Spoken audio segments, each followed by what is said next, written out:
Burgundy in autumn. The grape harvest has finished. The new wines sit in barrel in cellars across the region. This is the cradle of Pinot Noir. The ancient red grape has been grown and made into wine here for over 2,000 years. The Burgundians will tell you they don't make Pinot Noir. For them, the grape is a messenger, a voice that tells stories about the place it has grown. The Burgundians have a special word for the influences that place brings to bear on wine: terroir. That is why you won't see the words Pinot Noir on a bottle of fine Burgundy. What you will see are the names of vineyards and villages, places that resonate with a magic of their own. Today, something very unusual is happening in Burgundy. Winemakers from around the region are converging on the Hospice de Beaune, the historic building that is the spiritual and cultural heart of the region.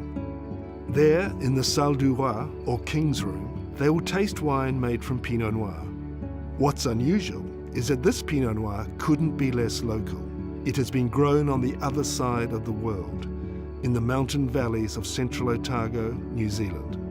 It's the latest chapter in a tale of two wine regions, one very old, the other very new. What began with the creation of a winemaker exchange program a decade ago has become a special, quite unique relationship that is cherished by both sides.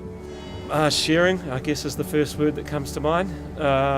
Just basically sharing I think a collective heritage in a sense of obviously it's something that started here a long time ago and a culture that was created here and has gone all around the world, has gone to different places, and one of those places it landed was our place. The relation with Central Otago is something that was started by a few people, and I think it started a sparkle, really a sparkle, and this sparkle is something that has never stopped.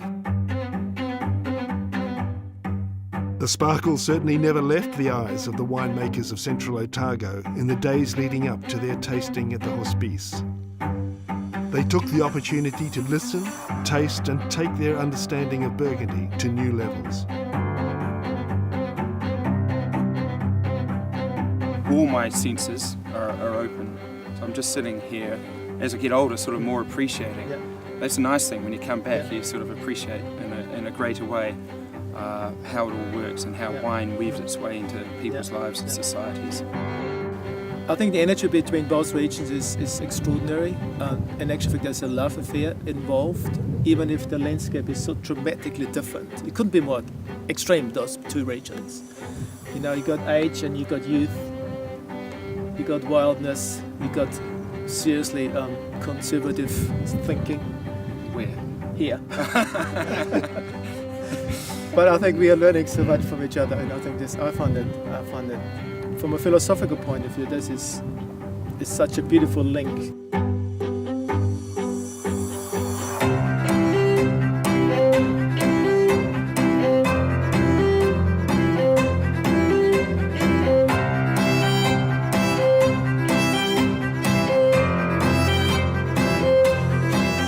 From the first moment that we started meeting up with all our friends here, the energy just drove it and lifted it, and you spend every moment thinking, wow, what's going to happen next?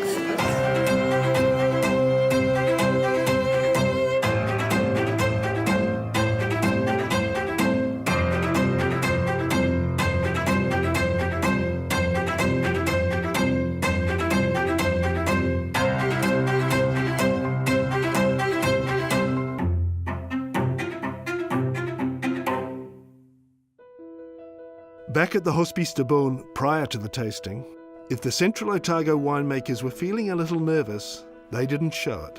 No, I think it's very exciting, and it's actually a great privilege, to be here in Burgundy and to be sharing our wines with the domains and the families that have hosted stagiaires or sent stagiaires down to New Zealand. So